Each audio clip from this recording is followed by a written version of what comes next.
When British troops finally smashed their way through the gates of Bergen-Belsen concentration camp in April 1945, they were fully prepared to encounter monsters in human skin. They expected battle-hardened SS veterans with scarred faces and dead eyes, men who had spent years orchestrating the industrial slaughter of millions. But instead, as the soldiers moved through a truly apocalyptic landscape of unburied bodies and walking skeletons, they found themselves staring at a 21-year-old girl who looked as though she belonged on the cover of a Berlin fashion magazine rather than inside a death camp. Her name was Irma Grese, and to the thousands of starving, desperate women who had lived completely at her mercy, she was never merely a god. She was a nightmare made flesh, known simply as the Beautiful Beast, a young woman with pale blonde hair and striking blue eyes, yet behind that polished face was a level of sadistic violence so extreme that... But Thuktela! It stunned even some of the blood-soaked men of the Nazi regime itself. To understand how a farm girl became one of the most notorious female war criminals of the 20th century, you have to begin with the absurdity of her origins. Because Irma did not come from a family of aristocratic officers or political masterminds.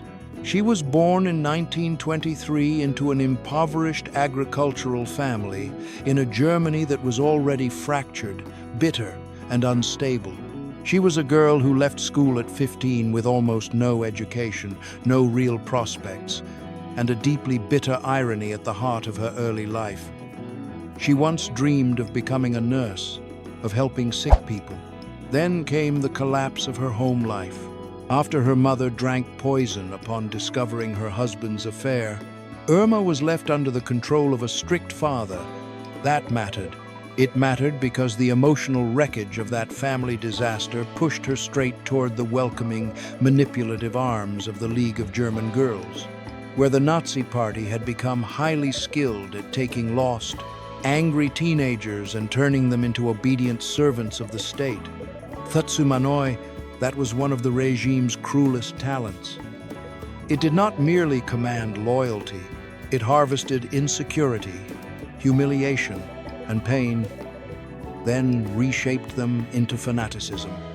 Irma tried repeatedly to get into nursing school. She failed again and again. Eventually, she found herself working on a dairy farm, a young woman with little education, little status, and no meaningful path forward. Then the SS, which desperately needed female personnel for the rapidly expanding concentration camp system, offered her something she had never truly possessed before: a crisp uniform, a steady paycheck, and an almost unthinkable amount of authority. That offer changed everything. At just 19 years old, while most young women today would be worried about college exams or petty social drama, Irma Grese walked through the gates of Ravensbrück concentration camp to begin training as an Aufseherin, a female SS overseer. It was there that she experienced the intoxicating rush of unchecked power. And very quickly, she understood the inverted morality of the Third Reich. In that world, cruelty was not punished. It was rewarded. It was admired. It was treated as proof of ideological purity and personal strength. She learned the brutal mechanics of camp management from veteran guards. She absorbed the lesson that even a single ounce of empathy could be viewed as weakness. And she proved herself such a disturbingly fast learner in the art of degradation that by 1943 she was transferred to the epicenter of the Holocaust itself, the vast and hellish complex of Auschwitz-Birkenau. WWII, this was not the movement of a frightened girl trapped by circumstance. This was promotion. This was recognition inside a machine built for suffering. Once she arrived at Auschwitz, the sheer scale of the horror seemed to awaken something even darker inside her. She rose quickly through the ranks until she became a senior SS supervisor, the second highest ranking woman in the entire camp system there. holding life or death power over roughly 30,000 female prisoners. 30,000. That number alone tells you the scale of authority she wielded. But the truly sickening detail is how she carried that authority. Irma was obsessed with her own appearance. She used looted cosmetics and perfumes taken from murdered Jewish women so she would always smell of expensive floral scents. The contrast was grotesque. She moved through a muddy, diseased compound that reeked of death and rot, yet she carried the fragrance of high society. Striding in heavy leather jackboots as though she were attending a gala instead of presiding over mass suffering. And she was not satisfied with standard-issued equipment. She had inmates custom make a heavy whip woven with thick cellophane and studded with wire, a weapon she used indiscriminately. She lashed starving women across the face and chest for the slightest perceived offense, or sometimes for no reason at all, simply because she was bored. That is where the psychology turns truly frightening. Because when you hand absolute power to an insecure, uneducated nobody inside a system that rewards cruelty, suffering becomes theater. And that was exactly what it became for Irma Grese. Survivors later testified that she frequently unleashed half-starved, aggressively trained attack dogs on defenseless prisoners, then watched with cold amusement as the animals tore into human flesh. She stood there, perfectly composed, perfectly groomed, utterly untouched by what was happening in front of her. She also became notorious during the selection process, standing alongside figures such as Dr. Josef Mengele.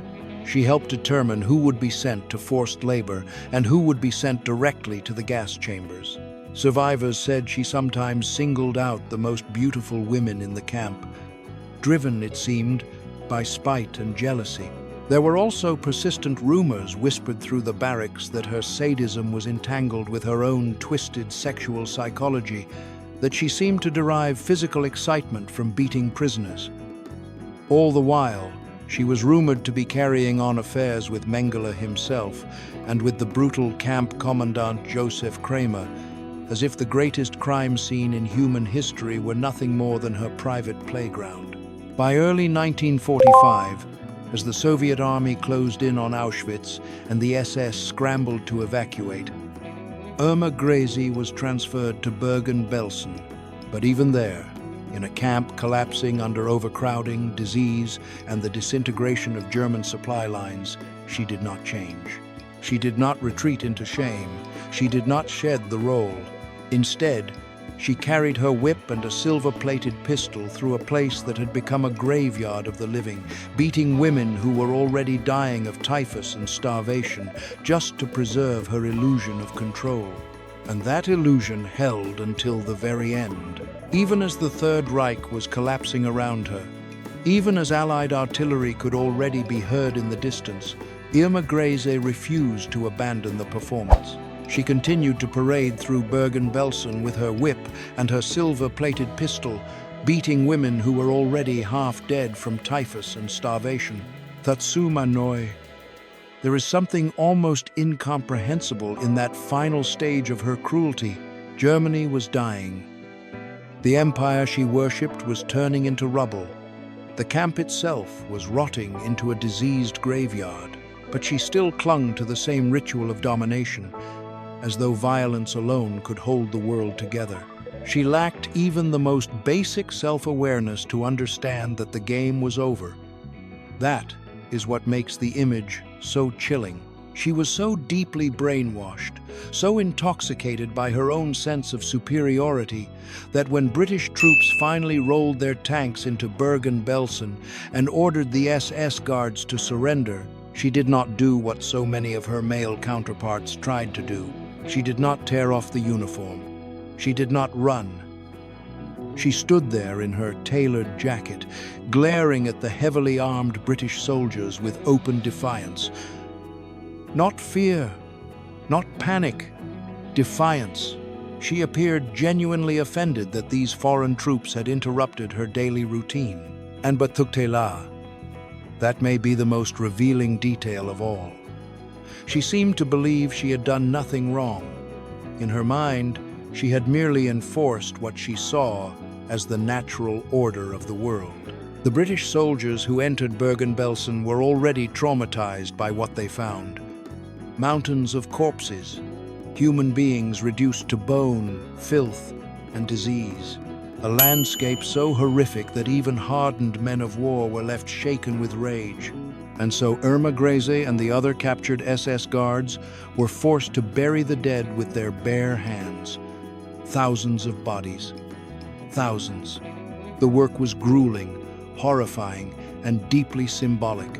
It stripped away the artificial glamour she had so carefully cultivated and shoved her face into the physical reality of what she had helped create.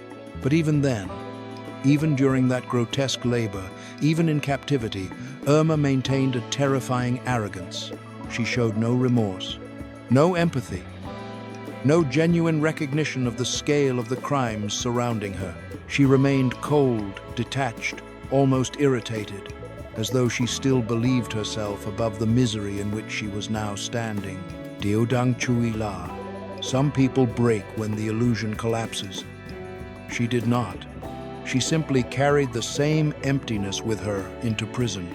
When the infamous Belsen trial opened in the autumn of 1945, the courtroom became the stage for one of the most shocking spectacles of the immediate post-war period. International journalists crowded in, mesmerized by the stark contradiction in front of them.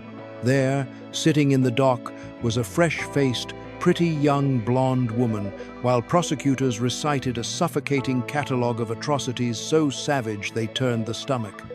The contrast itself seemed unreal. She looked too young, too polished, too ordinary. And yet witness after witness described acts of cruelty that placed her among the most feared female figures in the entire camp system. While older, battle-hardened SS men sometimes wept or scrambled desperately to shift blame in a pathetic attempt to save themselves, Irma behaved very differently. She chatted. She laughed. She treated a military tribunal deciding whether she would live or die as though it were little more than an inconvenience interrupting her schedule. That behavior mattered. It mattered because it destroyed any illusion that she was a frightened subordinate crushed by forces beyond her control. Her demeanor revealed something else entirely. A chilling absence of remorse. A refusal to acknowledge even the possibility of moral guilt. The prosecution dismantled her defense piece by piece. She tried to present herself as a low-level employee, someone merely following orders inside an enormous machine. But survivor testimony tore that argument apart. One after another, traumatized former prisoners pointed directly at her from the witness stand. They described the beatings, the whippings, the dog attacks, the cold-blooded killings carried out without hesitation.